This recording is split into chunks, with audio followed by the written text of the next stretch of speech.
Hello, everybody, and welcome to the Tip of the Ice-Burgh podcast, brought to you, as always, by InsideThePenguins.com, an affiliate of the Hockey News. I'm your host, Nick Brlansky, joined, as always, by Nick Horwat, and boy, what an opening day of free agency. Pittsburgh Penguins president of hockey operations, Kyle Dubas, has treated us to.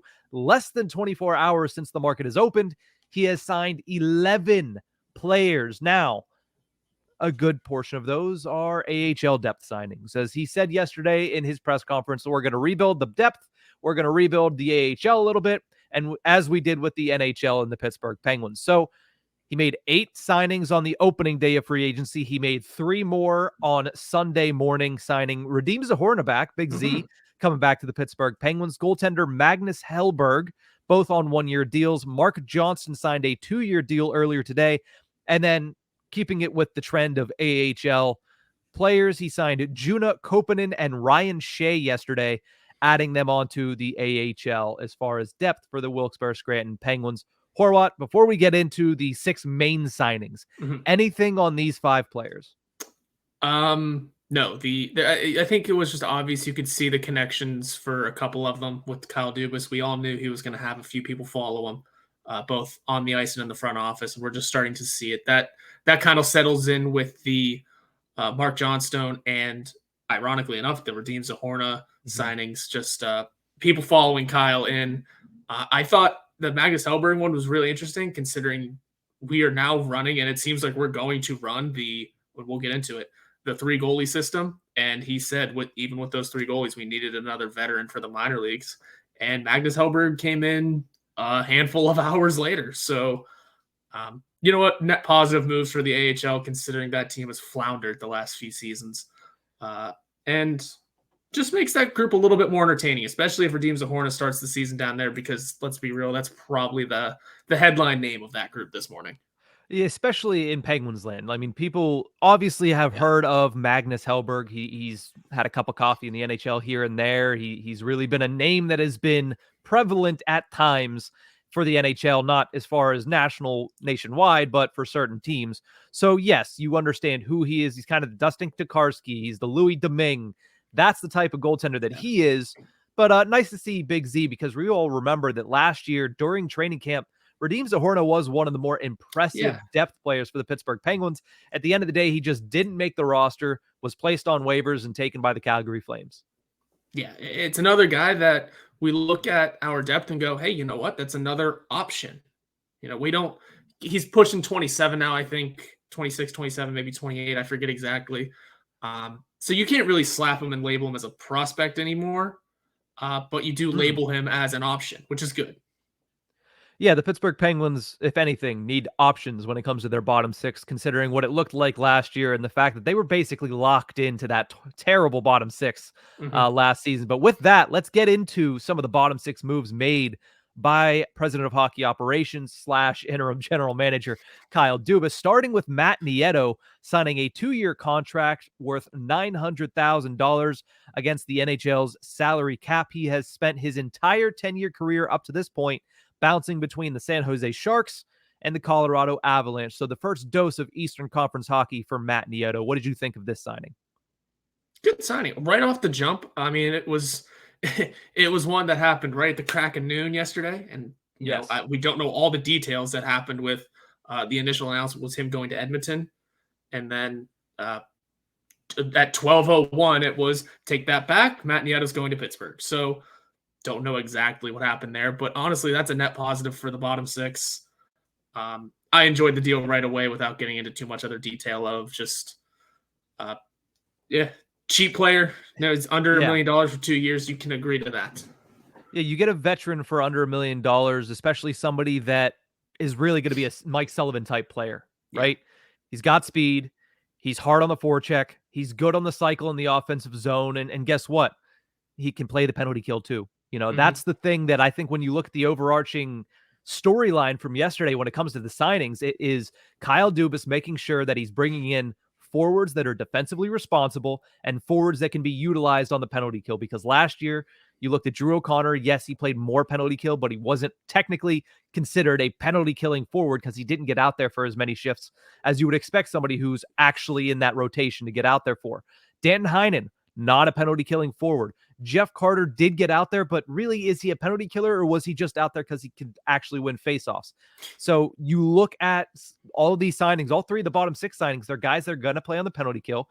Two of them can win faceoffs, and all three of them bring different layers that I don't think the Pittsburgh Penguins had in their bottom six. And Nieto, speed being part of that, he's not going to be an offensive type guy, but I do like the signing because, like you mentioned, under $1 million for 2 years, and a guy that has been there, done that, NHL veteran for over 10 seasons now.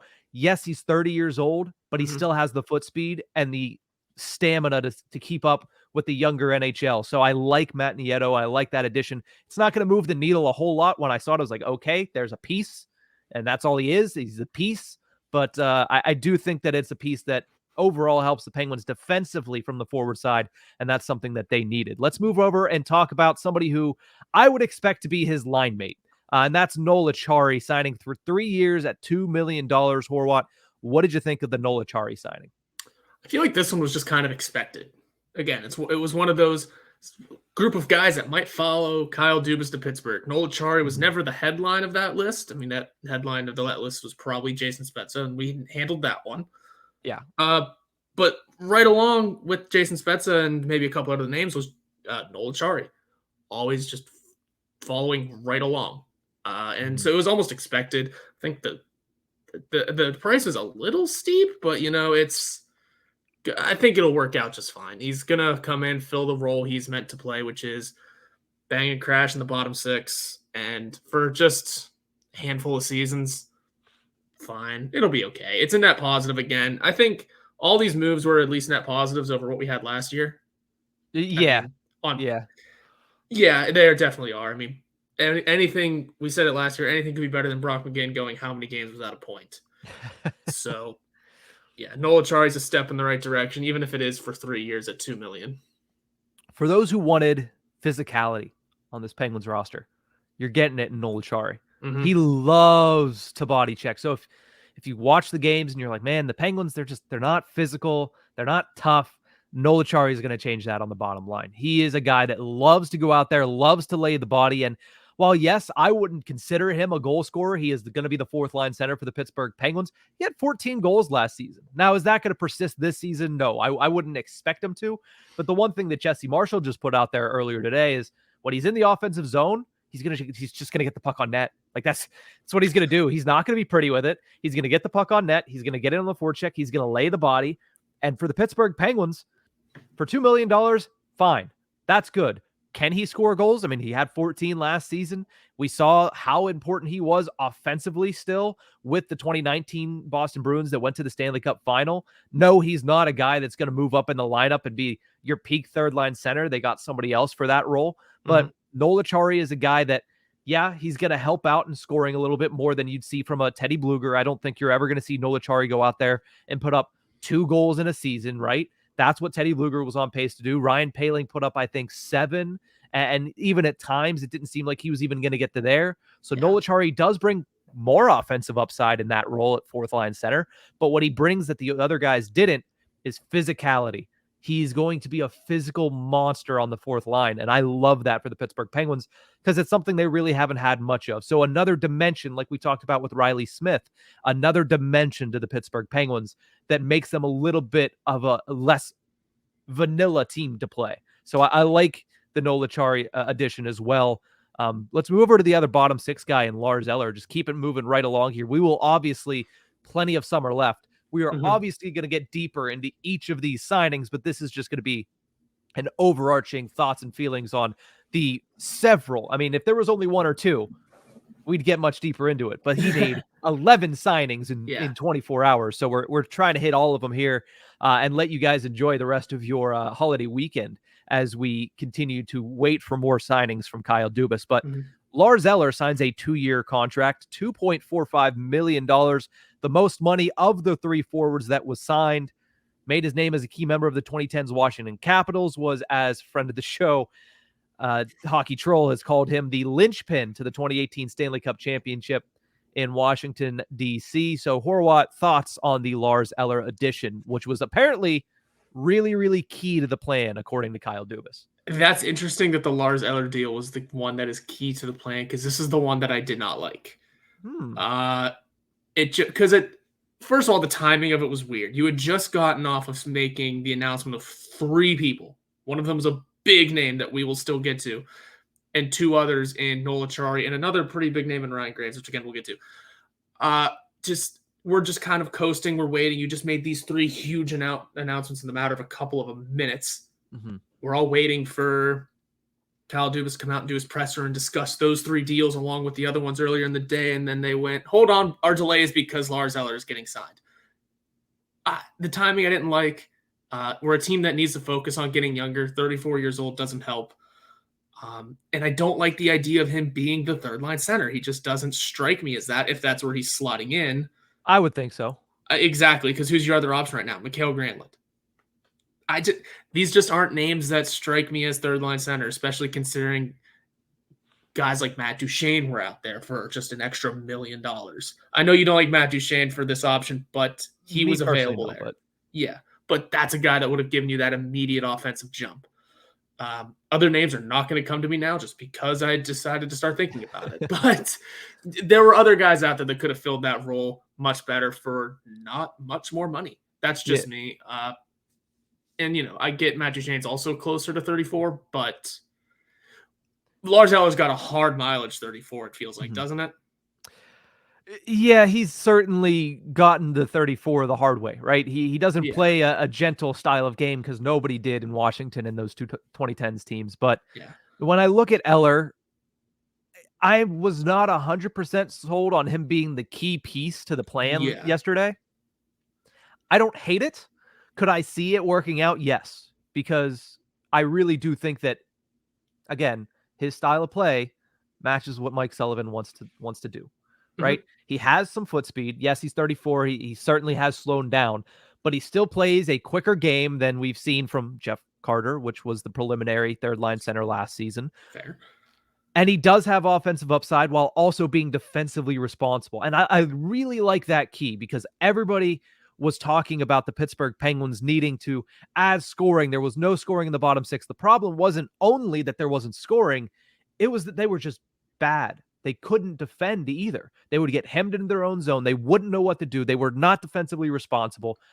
The Penguins are fixing. It's easier to fix defensively responsible players because they're not as expensive than bring in a bunch of scorers because they are more expensive. Because let's be honest, on free agency day, the money goes to the goals. The money goes to the points. And the Pittsburgh Penguins, to fix an entire bottom 6, would it be easier to find a bunch of guys that can score a bunch of points, or realize that, hey, our top 6 can still score a lot of points. Our defense, especially if they pull off a trade that they've been rumored to be involved in, they're going to be able to score points with the top level of their defense. Might not be able to play a ton of defense, but yes, they can score. Your bottom 6 is needed to, at the very least, be able to play defensively responsible and potentially add in goals here or there. Last year, it was neither. So by that aspect, I get it. The other thing I will say, other names, by the way, Morgan Geekie is the name that a lot of people wanted. Daniel Sprong, I know you had brought up as your baby. Not defensively responsible, but has a high offensive upside and probably would have never been used correctly by Mike Sullivan anyway. Yet again. Before I get into this quick reasoning for me, and then we'll move over to the defense and the goaltenders that were signed yesterday. Would you have rather had Evan Rodriguez, who just signed in Florida for $3 million, over Lars Eller at 2.45? See, I don't know. I know that teeters on you didn't want familiar faces coming back. Yeah. But if take out the fact that he had already been to the Pittsburgh Penguins, seeing what he did with Colorado last season versus what Lars Eller did with Colorado last season, would you have rather paid $3 million for Evan Rodriguez or 2.45 for Lars Eller? Probably the 3 for Rodriguez. Just okay. There's a little bit of a youth there. There's the speed. And, honestly, even with that familiarity in there, it was a 1-year deal that Rodriguez got, right? I know he just signed it, and all the details are hard to find because because Elon Musk decided to ruin Twitter on one of the most active Twitter days of the year for all of us. 4-year contract. Oh, 4-year, $3 million. Yep. see, I wouldn't have gone 4 years though. I didn't know it So was 4 years. exactly, and that plays a role Mhm. into the actual $3 million. So would you have rather paid 4 years, $3 million, or 2 years, 2.45? That's There you go. that evens the playing field a little bit, does it not? It does, and it's Lars Eller is definitely a deal that I could see myself getting behind relatively quickly, though. I just off the jump, it was an immediate gut Hey. reaction of no, and that's what we're here to do. Yes.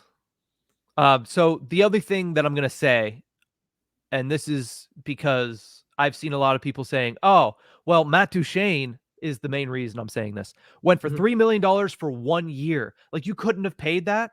Matt Duchene might not have wanted to come to the Pittsburgh Penguins. Yeah, Like, that's let's true. not look at the Pittsburgh Penguins as this Stanley Cup perennial contender where if people want to win a cup, they come to Pittsburgh. That's not Pittsburgh anymore. That was Right. Pittsburgh 5 years ago.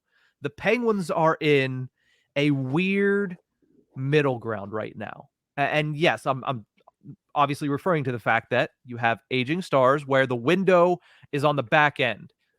And a lot of these guys, if they want to take less money to go to a contender, there's a lot of other options out there. But the Penguins are also in a position where they don't have a bunch of cap space. So if you're a player right now, especially a bottom six forward, which is why I'm bringing it up now, Mhm. you're a bottom six forward, you could want one of a couple things. You want to cash out. Penguins don't have the cap space to cash out on that position because they needed to spend it on goaltending and defense. So if you want to cash out, Pittsburgh's not an option. If you want to win a Stanley Cup, I just mentioned it. There are other options out there that are probably more likely to be a Stanley Cup contender. They're a safer bet than coming to the Pittsburgh Penguins, who just missed the playoffs for the first time since 2007. Mhm. And the last reasoning, if you're a bottom six forward to sign somewhere, is because you believe that you're going to get the playing time, a la Jason Zucker, to go out there and make more money on your next contract. You're going to get the opportunity. Are you going to get that in Pittsburgh? No. The majority of the ice time is going to go to that top six, Yep. is going to go to the Crosby line, is going to go to the Malkin line. So if you're a guy that has no hope of being a top six guy, you're a bottom six solo guy, like a Lars Eller, like a Noel Acciari, like a Matt Nieto, you're coming here because you know you're going to be a fourth liner. You're not going to take a lot of money because they don't have a lot of money to give to the bottom six. And if you want a Stanley Cup, a lot of these guys, Lars Eller has won a Stanley Cup. Noel Acciari has been to the Stanley Cup final. Matt Nieto, not really, but you know, he was on a lot of those Sharks teams that were going decently far. He was on those Colorado Avalanche teams that were pretty good, pretty contending type teams. But you look at Matt Duchene, he didn't want money, but he wanted to contend. Where did he end up signing? Dallas. And he likes country music. Dallas has a better country music destination than Pittsburgh. Yeah, Dallas was a team in the Western Conference Final this year. Yeah. So there's a reason he took $3 million for 1 year. He wants to win a Stanley Cup. He wants to win. Dallas is a better option than Pittsburgh. So think about that when you look at these other teams and these other signings that are like, well, why couldn't the Penguins do that? Because it's a different situation. Mhm. And teams and players don't want to come to Pittsburgh as their first option anymore. You have to have one of those things to give them. And some of these players, there's just nothing for the Penguins to give them that they actually want.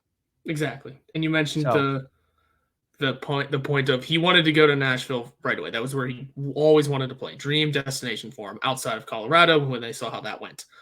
Outside of that, he wanted to play for Nashville. He loves playing guitar himself. He loves the country music scene. And he signed his deal in Nashville. What's the second best option out of NHL teams for that? Dallas, probably. It would fit. There's no team in Memphis. So yeah, it at least fits in with the Southern country style of living. So it's a good fit for him too. Anyway, plus, yeah, you're gonna play in front of Jake Ottinger. You don't need to play defense. That's a good destination for them. They're definitely, at least at this point, much closer to a Stanley Cup than the Penguins are. Yeah. So let's move over. I'm actually going to, you know what? Let's throw it to a quick break because that's how I'm going to know. And I need a breath here. And then we'll talk about the defense and the goaltenders right after this.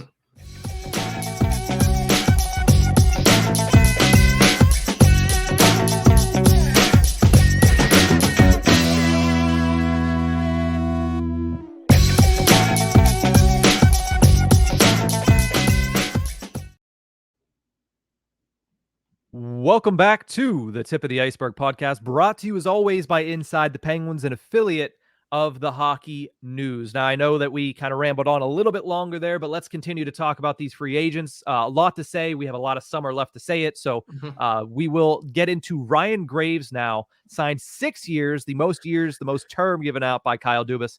$4.5 million. Horwat, this is not a name I expected to see yesterday. I said this was a swing for the fences type of target for the Pittsburgh Penguins. Well, Kyle Dubas went out. He signed him. It didn't cost an arm and a leg. It just cost a lot of term. Yeah, and that's okay, I think.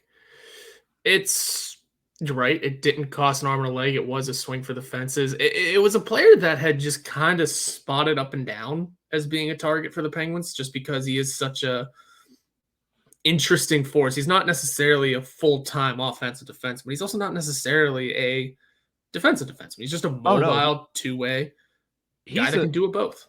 I don't personally, my scouting report, this guy is a shutdown defenseman.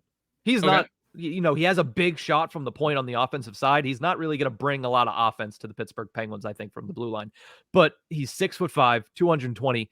He found success in both Colorado and New Jersey rather immediately, right? He led the NHL in plus minus for whatever that's worth a couple seasons ago with Colorado, but this guy is, to me, he is your Brian Dumoulin of multiple years ago. He is your 2016 Brian Dumoulin that you are bringing in at 28 years old. Yes, 6 years is a long time. There's no clauses on that deal, and it's $4.5 million. With the salary cap set to rise as the years go on, 4.5 is going to look like a better and better number as this contract goes on. And with no clauses, if he's bad at the age of 33 years old, $4.5 million in 2028, it's going to be a lot easier to get off the books, especially when there's no clause. So I really like the Ryan Graves deal. I know a lot of people are saying I overestimate how good he is in his own zone, but this is, to me, the best shutdown defenseman, or one of the best shutdown defensemen that were on the market this summer, and the Pittsburgh Penguins needed to get better on the blue line very badly. This is a great way to do so. I would have loved Jacob Chychrun last year. This is not a Jacob Chychrun because he can't do it all, but he certainly does the defensive part extremely well. So I love this deal for the Pittsburgh Penguins. Is it a bit long? Yes, but the contingencies of no clauses and the fact that you were able to get it down to $4.5 million, that is great in my eyes for the Pittsburgh Penguins. Oh yeah, I like the deal a lot. I'm totally with it. Like you said, no clauses. It's cheap enough. And is it long? Yeah, we all know it's long.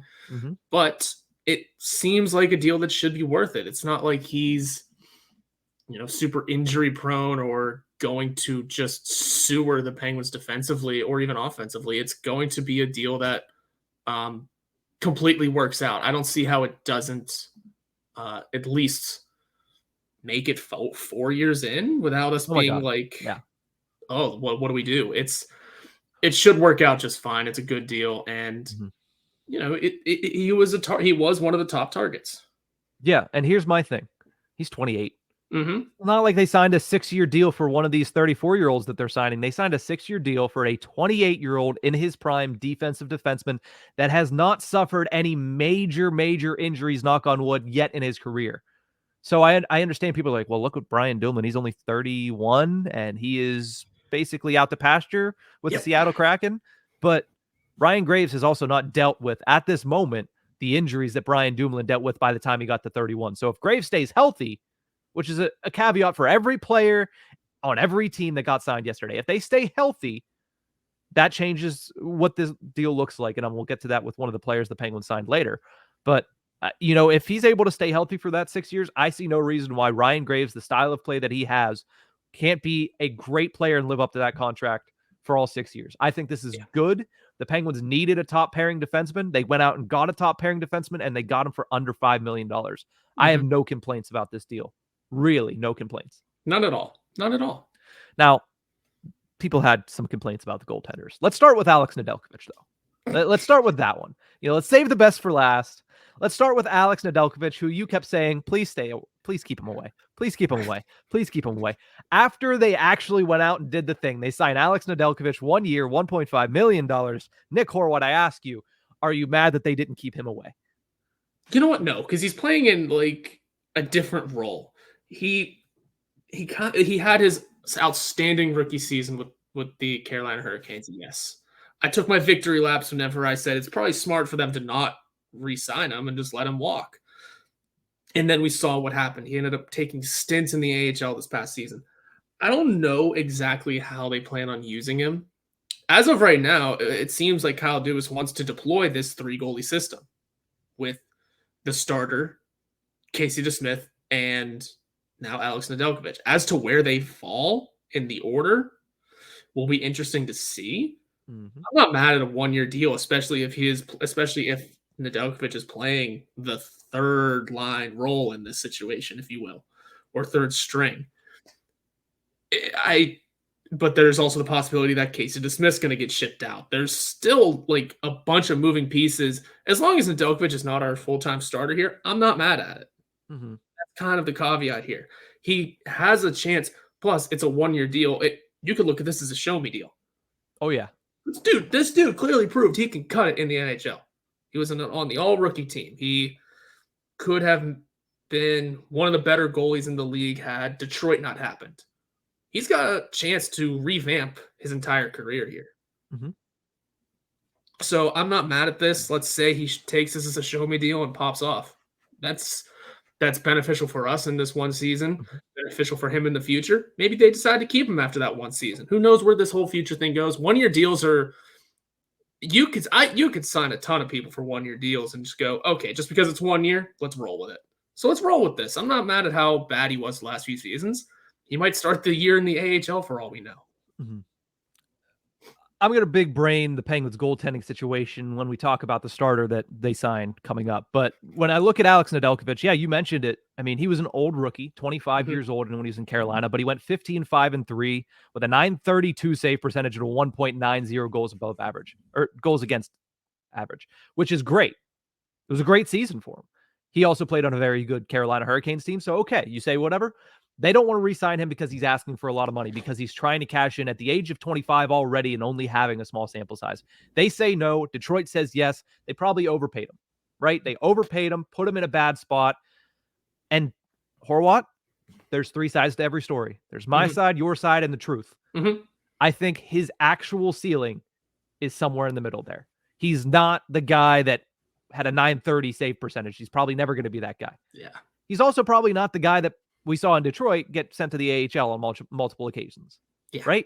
He's probably somewhere in the middle. And at 1 year, $1.5 million. And guess what? If it doesn't work, I don't like having Casey DeSmith and Tristan Jarry as the true 1-2, but having another option there. Say Tristan Jarry goes down, which is the apocalyptic end of the season that it would have been last year, probably again this year.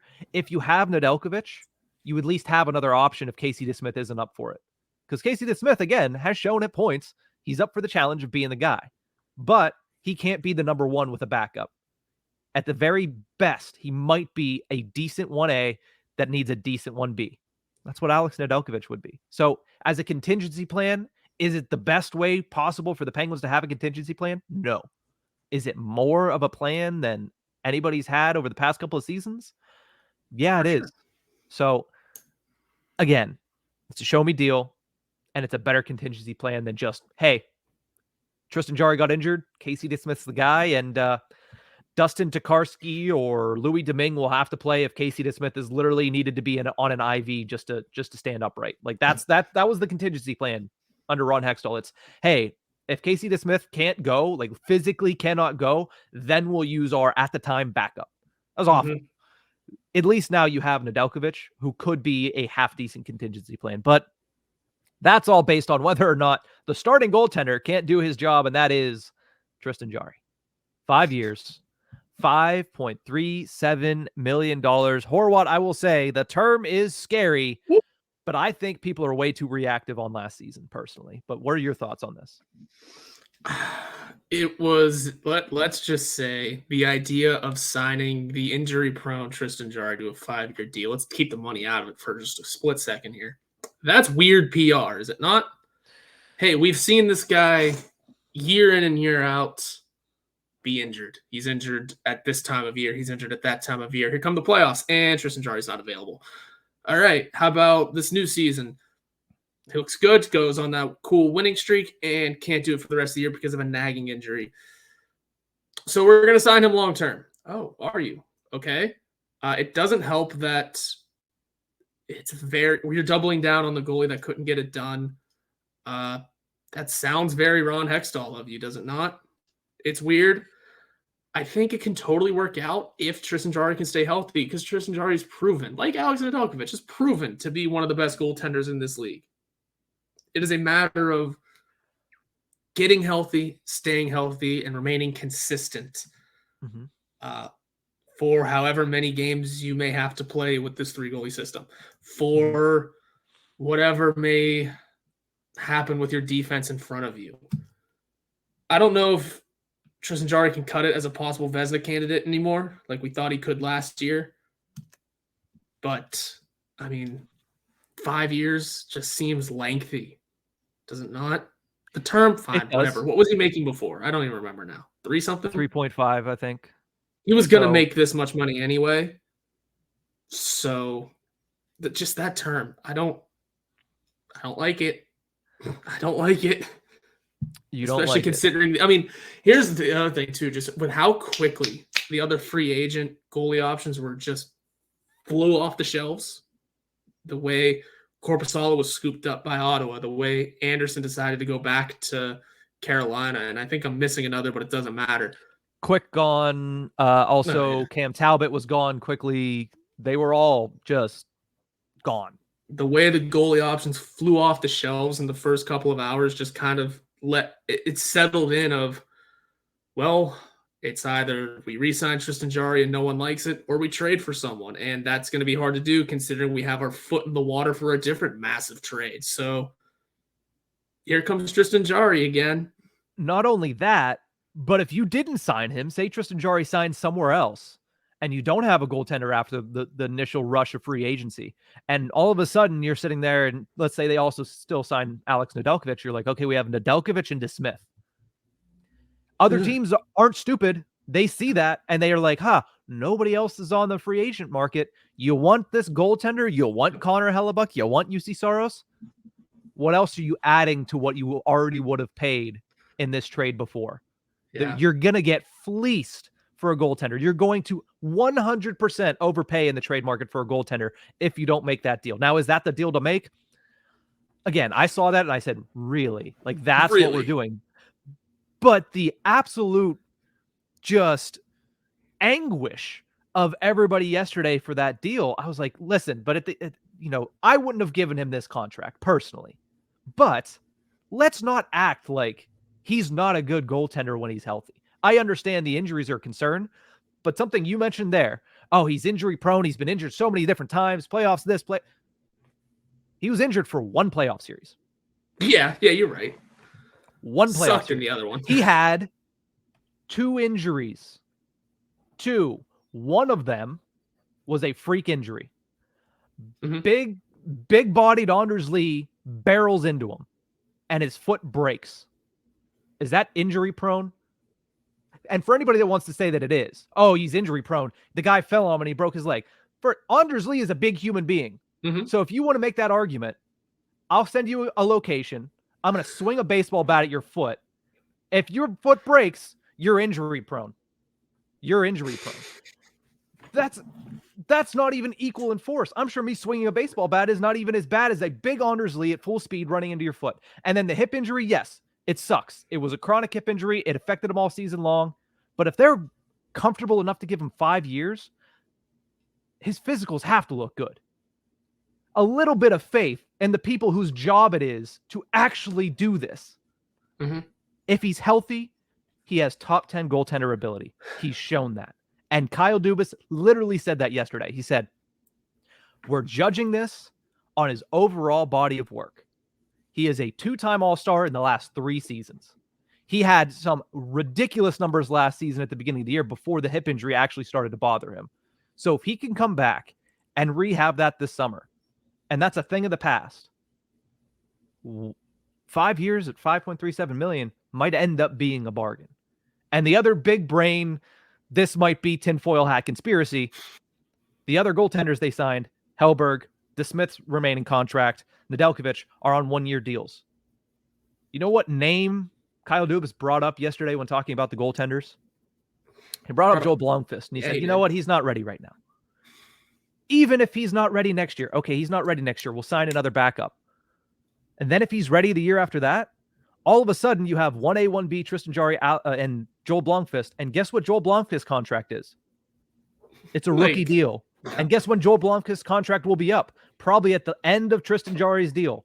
Okay, that money we were paying Jarry, here's Joel Blomqvist, and there you go. That is best case scenario how it works out for the Pittsburgh Penguins. Jarry stays healthy, is good for the next 5 years, and then Blomqvist is ready to take the reins and gets his contract. And they're 1A, 1B, like you saw from Marc-Andre Fleury and Philip Gustafsson this year in Minnesota. It's exactly the best case scenario. That's tinfoil hat. That's personal, just big braining it on my part. That's another thing that I'm looking at that says, listen, one, the contract is what it is. They might be playing it out to say, hey, we think that this Joel Blomqvist guy has a shot at being a real good goaltender. 5 years gets us right to where we'd have to pay him.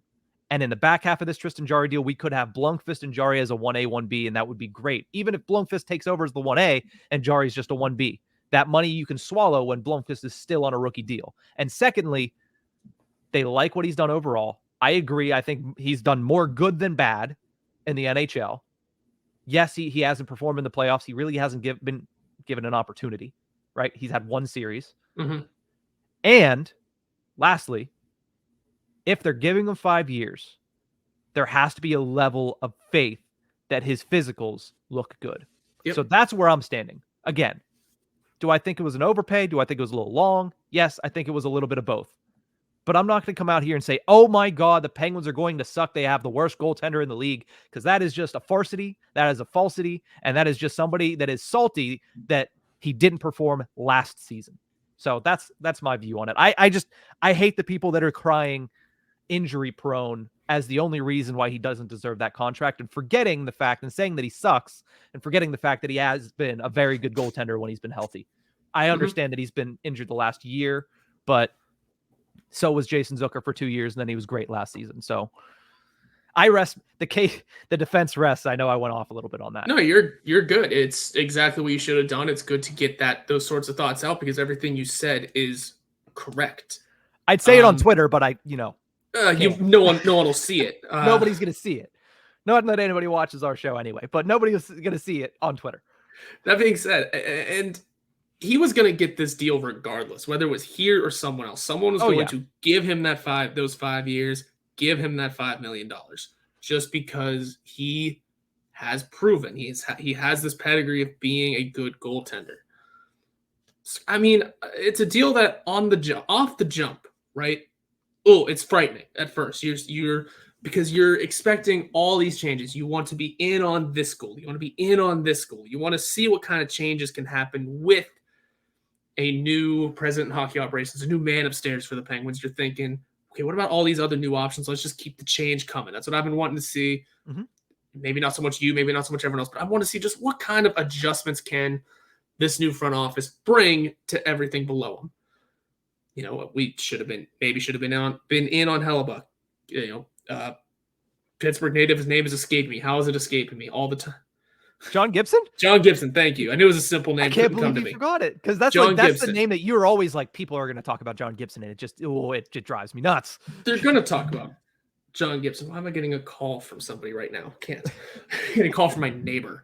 Incredible. That's people were expecting the Penguins to be in on all these things, and then when you just see the quick headline, your first initial gut reaction is, oh, that's not good.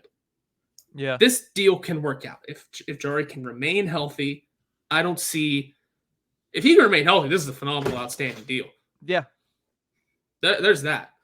But just off the jump, everyone's gut reaction is going to be wrong idea.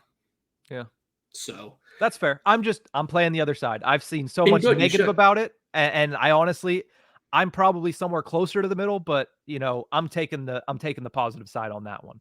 And you should. It's good that somebody is. And I'm trying to see the positives of it. Yeah. I just need to see him hit the ice first. I know I like stand on a soapbox from time to time and try to preach my opinions, but that's what we're here for. We both do that from time to time. And I want to let you preach here a little bit. In your opinion, 11 signings in the past 24 hours. Best move made by Kyle Dubas on the free agency day. The Ryan Graves move. Okay. The Ryan Graves deal. And you want to know why? Because it might open up a ton of options for what we still have to get into. Yes. Yes. I also really like the Ryan Graves deal. I honestly think it's Lars Eller. Oh. It's based partially in the fact that, listen, he's an actual third line center who, yes, is 34 years old, but he hasn't dealt with, major altering back surgeries like the last third line center that the Penguins brought in.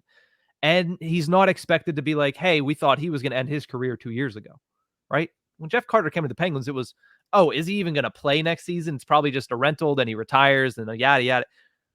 3 years later, Jeff Carter is still trying to play ice hockey and still looks like a player that has fallen off a cliff. And, let's not forget he had major reconstructive back surgery a couple years prior to coming to the Pittsburgh Penguins. Yeah, that's right. Lars Eller hasn't done that. Yeah. So I like Lars Eller. I honestly, for some reason, it just feels like Lars Eller is going to be a good third line center for the Pittsburgh Penguins, a la a Nick Bonino when he first came to the Penguins back in 2015.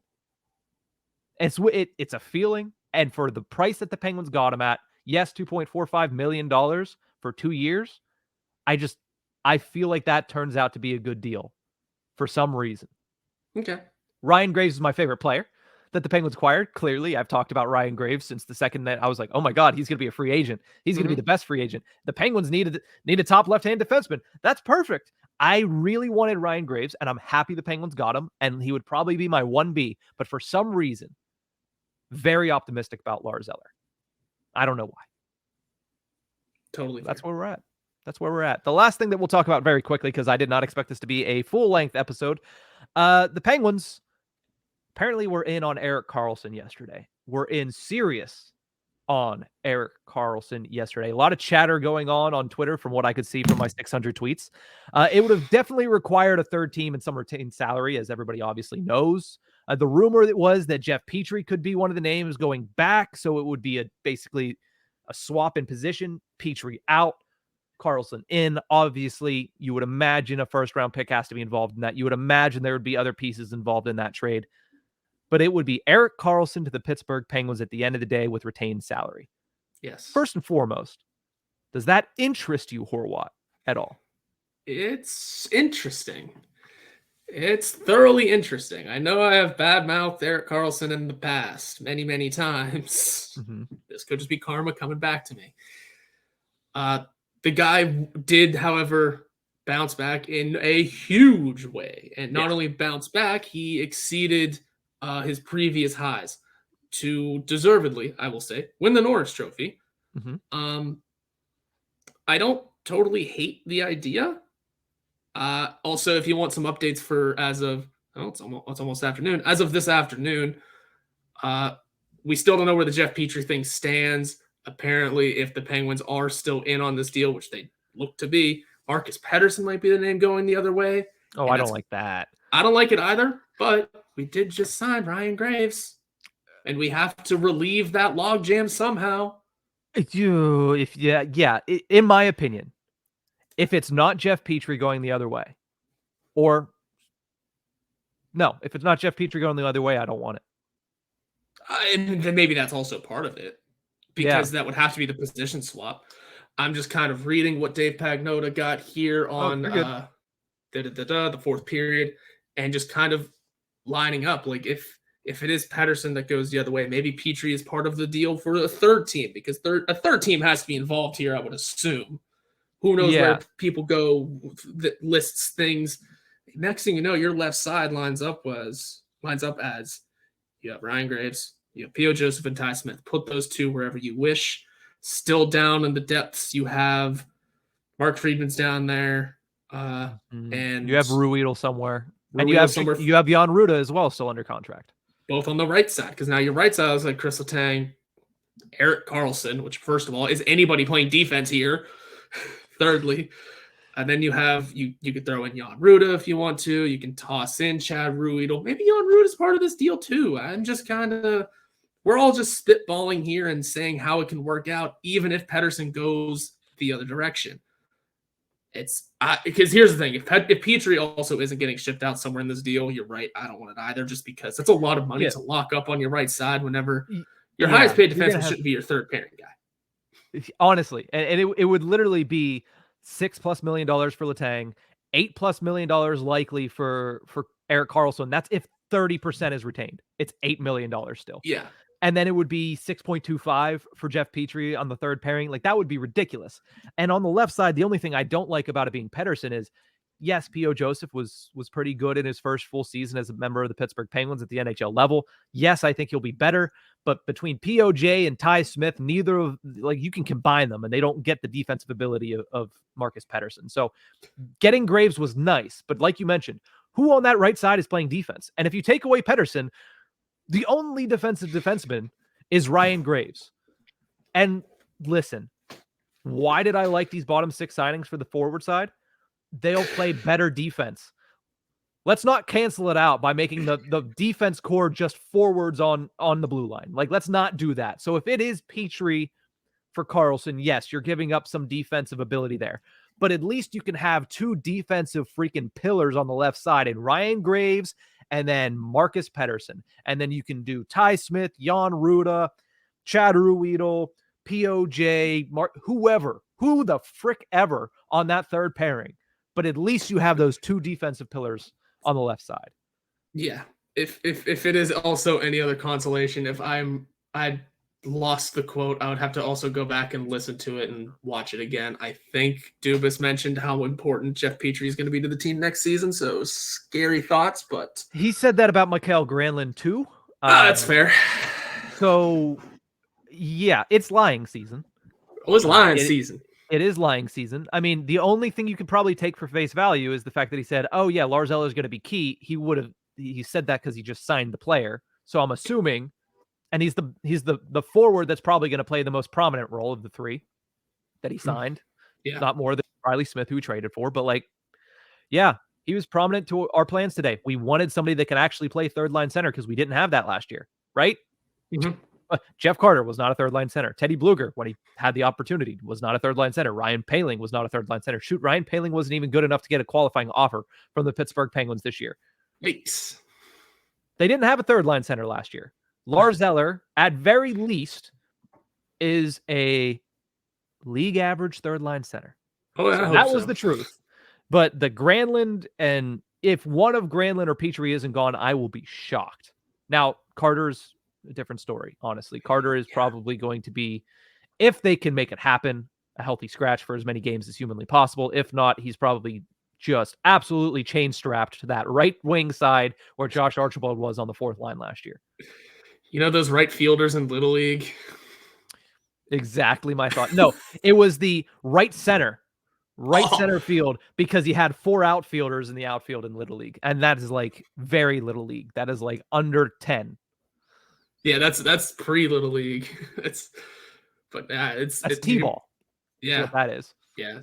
Do you remember the right fielders in Little League? That's kind of how we're treating Jeff Carter right now. He has to be here. We don't really have much of a choice.